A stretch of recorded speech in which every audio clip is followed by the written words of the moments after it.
Our focus is this hour. China's top diplomat Wang Yi is on a 4-day trip to Russia. Beijing and Moscow are expected to pledge deeper mutual political trust, readying for a possible landmark visit by President Putin to Beijing in October. Ahead of Russia's visit, Wang Yi traveled to Malta for hours of constructive talks with White House National Security Advisor Jake Sullivan. Is Xi Jinping pursuing a China-led settlement to the Ukraine crisis with renewed vigor? As head of the Chinese Communist Party's Foreign Affairs Office, Foreign Minister Wang Yi will meet Russian Security Council Secretary Nikolai Patrushev. As per Russian Foreign Ministry, Wang Yi's talks with counterpart Sergei Lavrov will cover a wide range of issues, including contacts at the higher and the highest levels. Wang Yi is expected to lay the groundwork for Putin's visit to Beijing for the Third Belt and Road Forum after an invitation by Xi during a high-profile visit to Moscow in March. Putin is not known to have traveled abroad since the International Criminal Court issued a warrant against him on grounds of illegally deporting kids from Ukraine on September 1st. Putin said he expected to meet Xi Jinping soon, but did not explicitly confirm that he would travel to China again. The warrant, issued just days before Xi visited Russia, obligates the court's 123 member states to arrest Putin and transfer him to The Hague for trial if he enters their territory. However, China is not a party to the Rome Statutes that led to the establishment of the International Criminal Court in 2002. The Chinese foreign minister's visit will also see a detailed exchange of views on issues including Ukraine. Wang Yi last visited Russia in February on the eve of the one-year anniversary of Russia's invasion of Ukraine, alarming the U.S. Back then, Washington accused the two nations of sharing a vision in which borders could be redrawn by force. Now, Wang Yi also discussed the situation in Ukraine in his weekend meetings with U.S. National Security Advisor Jake Sullivan. The U.S. and China are at odds over Russia's invasion of Ukraine.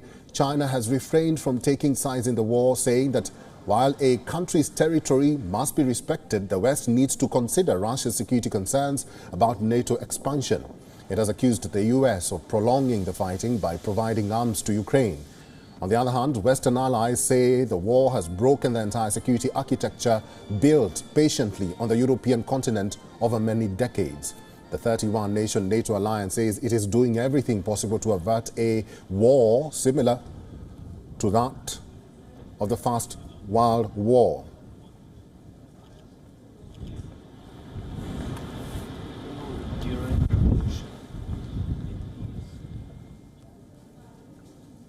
We were earlier joined by Ben Aris, who is the founder and editor-in-chief for BNE Intel News.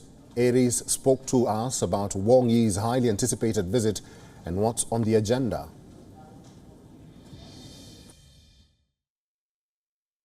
Well, indeed. I mean, as you mentioned in your report, that China already has offered a peace plan, a 12-point plan, which they floated on the anniversary of the start of the war at the end of February earlier this year. And I think at the end of the day, China would rather have not seen this war happen. It's very destabilizing, it's very destructive.